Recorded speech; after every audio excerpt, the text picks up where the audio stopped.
voitures de légende, en collaboration avec Bardal, les produits de haute performance mécanique,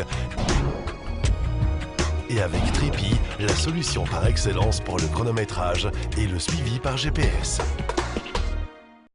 Bienvenue dans Voiture de légende, au coin du feu dans la bibliothèque, parce que voilà, dehors, vous l'avez remarqué, il fait froid. Mais quand il fait froid, eh bien, on en profite pour un peu glisser. C'était le cas des nombreux concurrents, comme tous les ans, du rallye Monte-Carlo historique. C'est parti dans l'arrière-pays niçois. Saint-André-les-Alpes accueille donc l'ensemble des participants de cette 19e édition. Les concurrents se retrouvent au milieu de la matinée dans les Alpes de Haute-Provence pour se préparer à affronter la première zone de régularité inscrite au programme avant de rallier Monaco. Ceux qui arrivent les premiers sont partis depuis la capitale de la Norvège. Ils ont pris la direction de la Suède où ils ont pointé à Göteborg avant de rejoindre Badenbourg en Allemagne, puis Langres, Bourgoin-Jallieu et l'arrière-pays niçois avant d'aboutir sur le port de Monaco.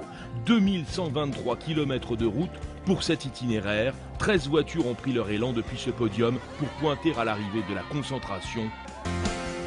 C'est sans doute au pied du podium de départ de Glasgow en Écosse que la foule est la plus impressionnante. Située dans les Lowlands écossais, c'est la ville la plus grande et la plus peuplée du pays et la troisième du Royaume-Uni. Elle compte environ 600 000 habitants, dont de nombreux fans de rallye. Les images parlent d'elles-mêmes. Troisième ville de départ, la cité allemande de Badenbourg va libérer une soixantaine de concurrents ce vendredi à partir de 12h30. Ce sera le Belge José Larep, triple vainqueur de l'épreuve, qui ouvrira les hostilités au volant de son habituel Opel Kadett GTE. Une fois encore, le succès de ce parcours de concentration ne se dément pas et rappelle qu'à l'origine, l'enjeu du rallye était avant tout de rejoindre Monaco dans des conditions hivernales souvent extrêmes.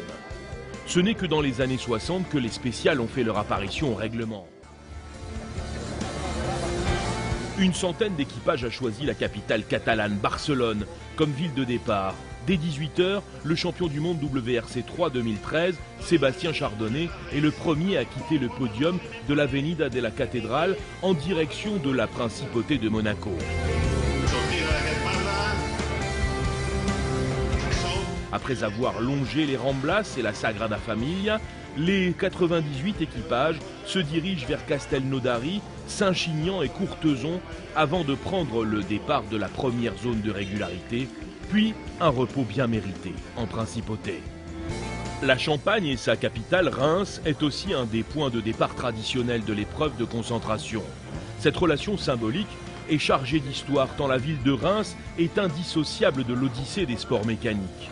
On y retrouve d'anciens ou futurs vainqueurs au sein de l'habituelle cohorte de spécimens rares ou populaires, communs ou remarquables, mais prestigieux sans exception car porteurs d'une histoire et d'une passion. Après la nuit, la fatigue et ces centaines de kilomètres enchaînés depuis de longues heures, les équipages ne pensent qu'à une chose, garer leur voiture sur le port de Monaco et prendre un repos réparateur avant d'aborder le reste du rallye. Mais avant cela aussi, il y a la première zone de régularité, entre Roquestéron et Bouillon.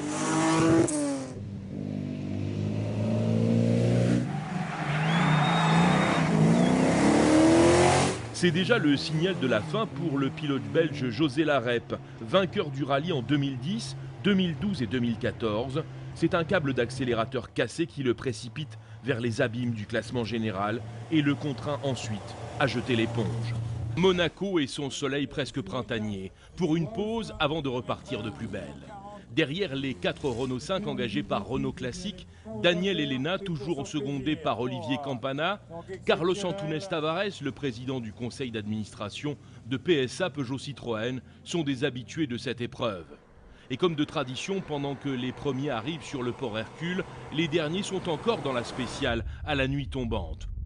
Regroupant près de 300 véhicules, le Monte-Carlo historique évolue d'année en année pour rester dans l'air du temps et préserver son exemplarité avec une passion indéfectible.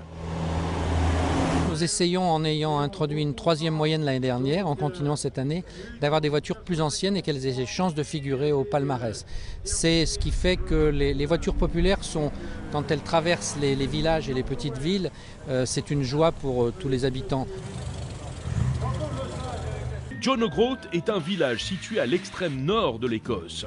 C'est depuis ce point que se sont élancées une douzaine de voitures anciennes pour rallier la principauté de Monaco cette année. Un périple de 2500 km pour commémorer la première victoire britannique au rallye Monte-Carlo en 1926. D'ailleurs, la fille et le petit-fils de Sir Victor Bruce, le vainqueur en question, étaient présents.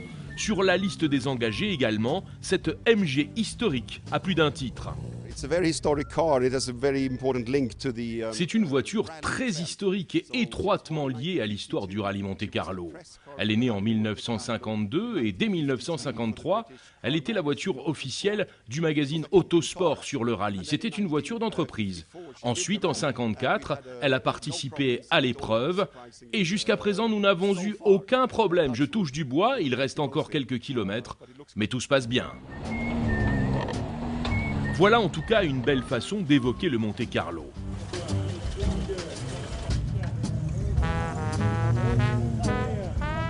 Ici, l'objectif étant de parvenir à rejoindre le podium de la principauté à travers l'Europe, comme aux origines. Une expérience qui pourrait être renouvelée dans les années à venir. Les concurrents qui ont ces voitures-là sont ces voitures d'avant-guerre et ces voitures vieilles. Ils ont des prétentions, je dirais, sportives et aventurières, mais pas de prétention de figurer à un palmarès quelconque. Ils sont là, c'est très bon enfant, et c'est ce que demande le public. Et visiblement aussi les concurrents qui n'ont pas boudé leur plaisir. Le matin hésite encore sur la principauté lorsque les plus petits numéros s'élancent dans cette première journée de l'étape de classement. Pour les initiés, Entrevaux-Ubrail, avec le franchissement du col de Féline, reste une vraie classique, contrairement à une épreuve comme le Chafaud puis Michel-Oraison qui fait son apparition au registre historique de la compétition. Les deux secteurs d'ouverture que les concurrents abordent sur route sèche.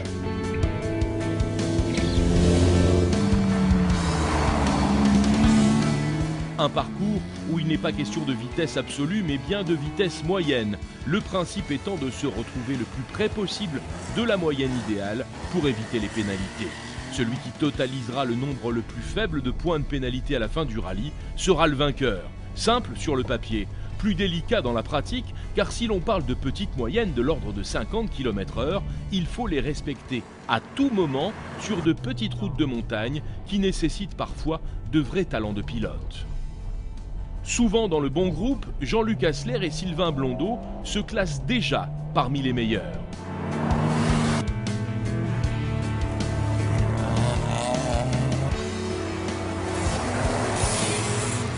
Dans la deuxième zone de régularité, on ne peut que constater l'envergure internationale de l'épreuve qui franchit à peine le cap de l'adolescence. Des Finlandais sur une coccinelle dans un état mécanique impeccable. Des Lituaniens qui ont engagé cette Lada et figureront dans le top 10 au terme de cette journée. Ou encore un binôme japonais aux commandes de cette Datsun. Sans parler des Russes, des Suédois, Norvégiens, Danois, Polonais, Espagnols ou même encore des Belges, Italiens, Allemands et Britanniques. Avec bien sûr une forte représentation française et monégasque. C'est d'ailleurs un pilote tricolore, Serge Garozzi, sur sa Mazda RX-2 de 1972, qui remporte la deuxième zone de régularité. Passage ensuite par Oraison puis Sisteron, célèbre pour sa citadelle et ses fortifications qui surplombent la ville. Plus au nord, ce sont deux monuments de l'épreuve qu'il faut affronter. Égalaï, col de Réchassé, Verclose, 36 km 41 au programme, et Vassuan-en-Vercors, col de l'Écharasson, col de Gaudissart. Avec la pluie qui semble vouloir s'inviter à la fête, les choses se corsent un peu plus en ce début d'après-midi. C'est en effet le sanctuaire de Vassuan-en-Vercors, au lieu de la Résistance, qui tient un lieu de théâtre au départ de la 5e épreuve de régularité du rallye. Disputée dans des conditions maussades, mais toujours sans flocons.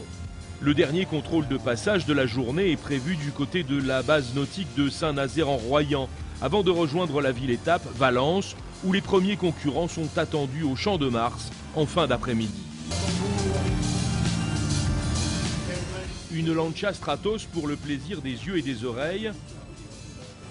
Un Jean Ragnotti à pied pour cause de douleurs dorsales. Et surtout des centaines de spectateurs venus profiter de la douceur et de l'absence de vent sur le Champ de Mars pour partager les joies du rallye historique. Avec les gros numéros et des moyennes plus basses, d'autres concurrents sont toujours en action. Ici, dans la ZR4 entre Egalaï et Verclause, cette Skoda 110L de 1976, venue tout droit de République tchèque, rappelle les balbutiements du constructeur dans les épreuves de classe internationale. La Lancia Aurelia B20 GT de 1954 est remarquable. Elle a gagné le Monte-Carlo cette année-là avec Louis Chiron. Le navigateur Willie Cave est une légende, il a notamment été copilote officiel de l'équipe Triomphe dans sa prime jeunesse. Et aujourd'hui, frôlant les 90 ans, il est toujours dans le baquet de gauche. Et oui, c'est une Italienne, mais venue d'Angleterre. Parmi les gros numéros se trouve aussi cette Sunbeam Tiger de 1964, associant le Britannique Jeremy Holden à la Mexicaine Angelica Fuentes.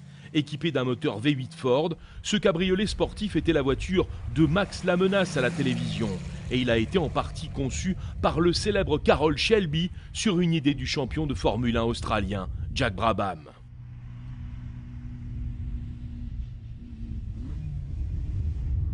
Plus populaire et plus modestement motorisée, même si elle a été une voiture de course qui a marqué son époque, la Dauphine Gordini des Suisses Marcel Kallenberger et Martina Liechti n'en est pas moins efficace dans ces conditions, même si le manque de puissance se fait sentir dans les longues montées du Vercors.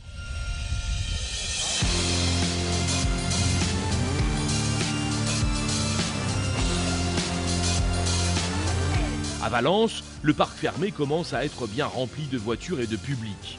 Comme toujours, la capitale drômoise a mis les petits plats dans les grands pour accueillir le rallye. De nombreuses animations, en plus de celles produites par les concurrents, qui confluent sur le Champ de Mars.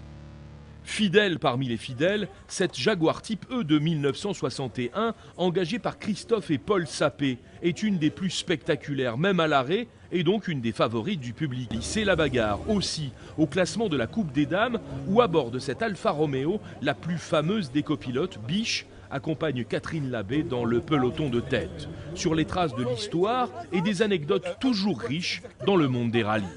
Moi aussi. Ah oui, ça c'était vraiment une scène historique. C'est que j'ai retrouvé une personne qui a mon casque. C'était mon premier casque lorsque j'étais chez Alpine, auquel je tenais énormément parce qu'il y avait un petit dessin dessus qui était fait par une de mes meilleures amies qui est décédée. Et j'ai rencontré ce monsieur tout à l'heure qui m'a dit « Oh mais je vous connais, j'ai même votre casque !» Alors aujourd'hui c'est une bonne journée.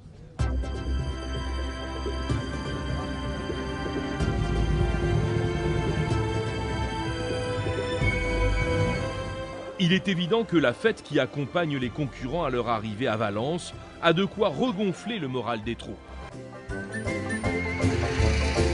Et il en reste encore quelques-uns des kilomètres devant les roues de nos concurrents. Fini la pause, en route vers la spéciale de Burzet-Saint-Andéol, au cœur de l'Ardèche.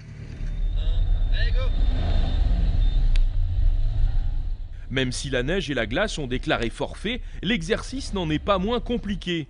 Il devient en revanche plus difficile de faire de grosses différences. Il ne faut pas s'emballer, ne pas s'endormir non plus sur un parcours qui nécessite de l'expérience et une excellente lecture de la route. À cet instant précis, c'est un trio transalpin qui est en tête de la course. Giordano Mozzi et Stefania Biacca avec cette Lancia Fulvia 1600 HF, Luca Travaglia et Eloy Alsina, Porsche 911S, une Lancia Flavia 1800 pour Piero Lorenzo Zanchi et Giovanni Agnese. Derrière le trio de tête, c'est l'Espagnol Temino Orchagavias qui est à l'offensive et prend la tête dans la ZR7. Pilote et copilote qui en profitent pour se restaurer à coups de charcuterie de montagne et de fromage de chèvre.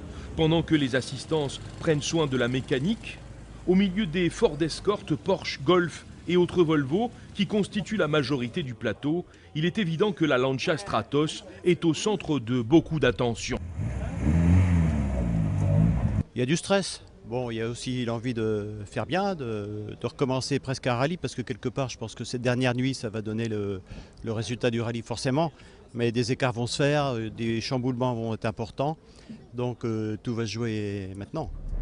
Une prédiction, presque une prémonition pour Jean-Luc Hassler, qui, comme ses principaux adversaires, s'élance dans l'obscurité vers la dernière confrontation de cette édition. Deux spéciales d'anthologie restent à disputer. Sospel, la Bolène Vésubie, sur presque 53 km, et l'Antosque Lucéram Coaraz, un peu plus de 47. Une arrivée sur le port de Monaco, prévue vers 1h30 du matin. Un peu d'humidité, mais surtout de grosses nappes de brouillard entre Lucéram et la Cabanette vont déterminer le résultat final. Le rallye va se jouer là et sur les erreurs commises à la lueur des phares.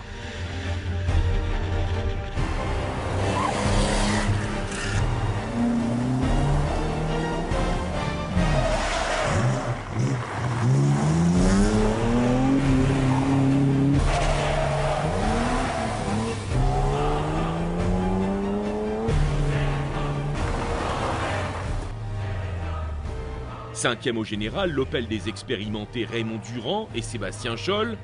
C'est une autre Opel qui pointe quatrième, la Skona 400 de Michel de Kremer et Yannick Albert.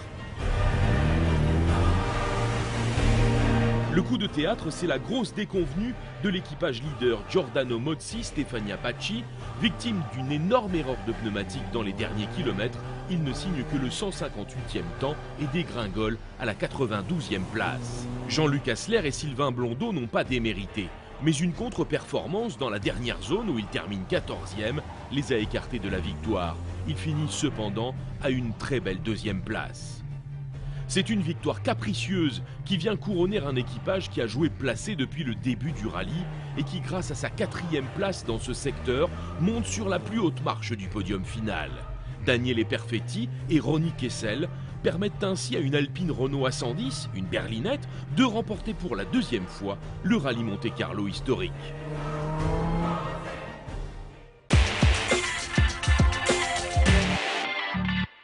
Autre grand classique de la saison hivernale, les légendes boucles qui ont déserté la région spadoise en Belgique pour se rendre du côté de Bastogne. C'est une véritable bataille des Ardennes qui attendait les concurrents.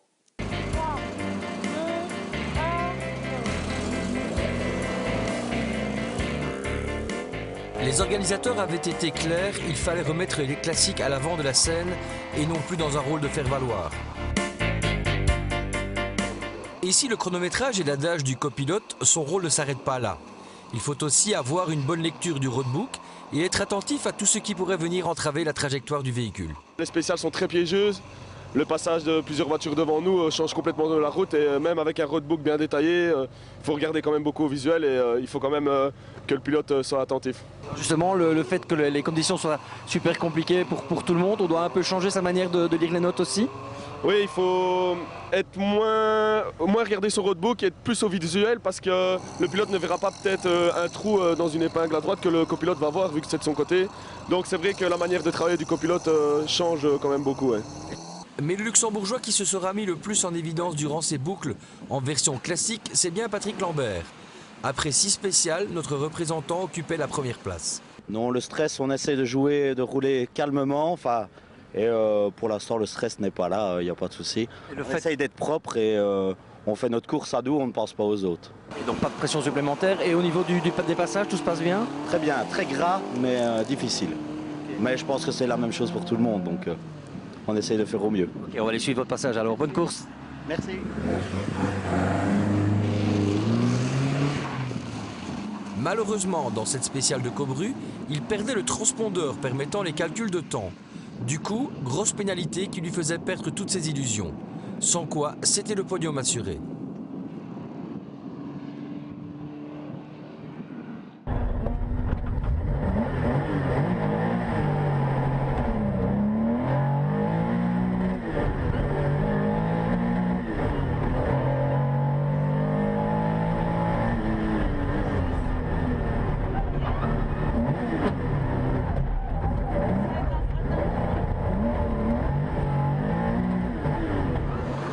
Bernard Munster signe son 2e succès sur les Legend Boucles. 16 ans après avoir remporté l'épreuve à Spa, le pilote verviétois renoue avec la victoire à Bastogne. En Porsche Carrera, Munster a pris les commandes de l'épreuve au terme de la première journée de compétition ce samedi, avant d'asseoir sa domination ce dimanche sur des spéciales type éther.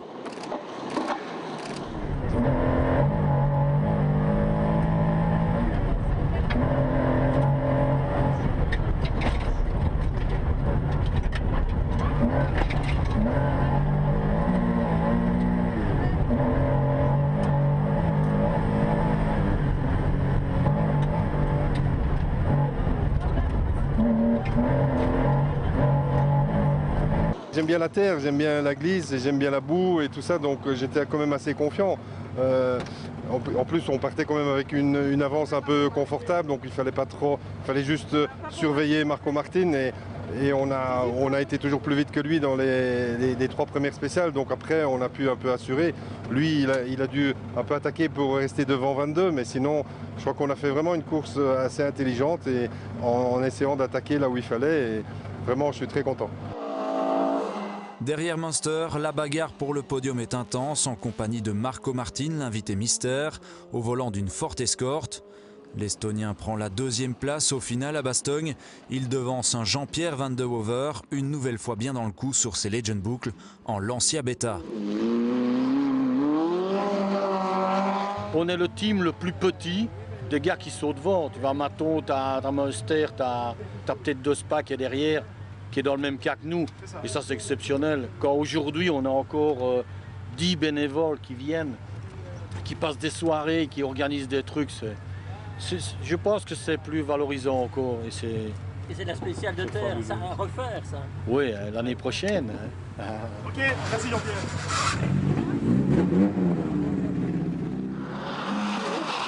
Les Legend Boucles de Bastogne donnent depuis 2 saisons l'occasion aux pilotes de la province de Luxembourg de rouler à domicile. Avec une 6e place à l'arrivée, Frédéric Capras de Tenville signe la meilleure performance luxembourgeoise à bord d'une forte escorte. Clairement, moi je voulais jouer un gros coup et je pense qu'on l'a bien fait là. Dommage qu'on n'a pas su accrocher le wagon de tête dès le départ. On a fait une toute petite erreur hier sur Miroir où on a eu énormément de chance parce qu'encore un peu la voiture était sinistrée totale, mais bon, c'est le jeu. Hein. On voit l'équipage avec le sourire, donc c'est que c'est positif. Ouais, clairement. Bastogne a vibré au rythme de ces bolides d'une autre génération durant tout ce week-end.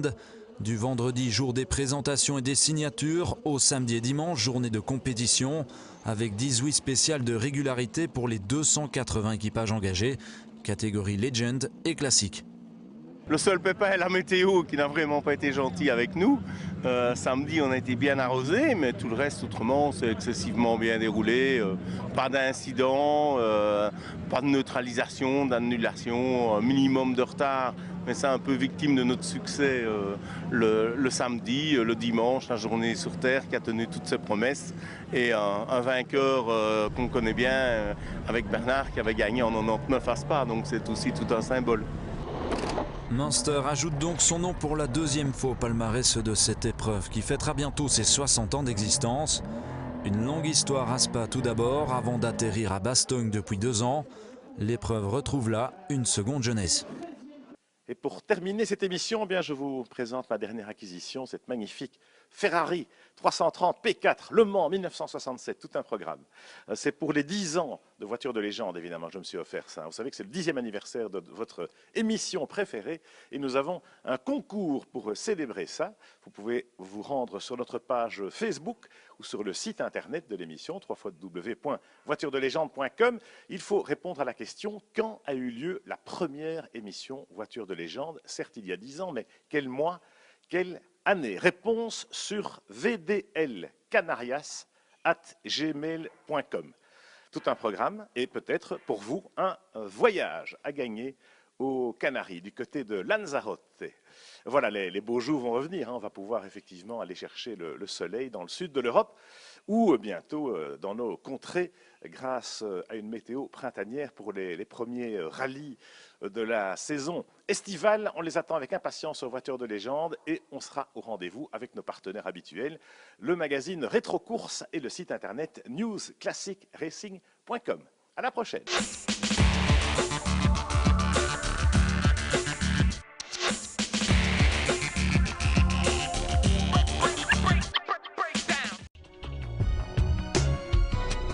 Voitures de légende, en collaboration avec Bardal, les produits de haute performance mécanique. Et avec Tripi, la solution par excellence pour le chronométrage et le suivi par GPS.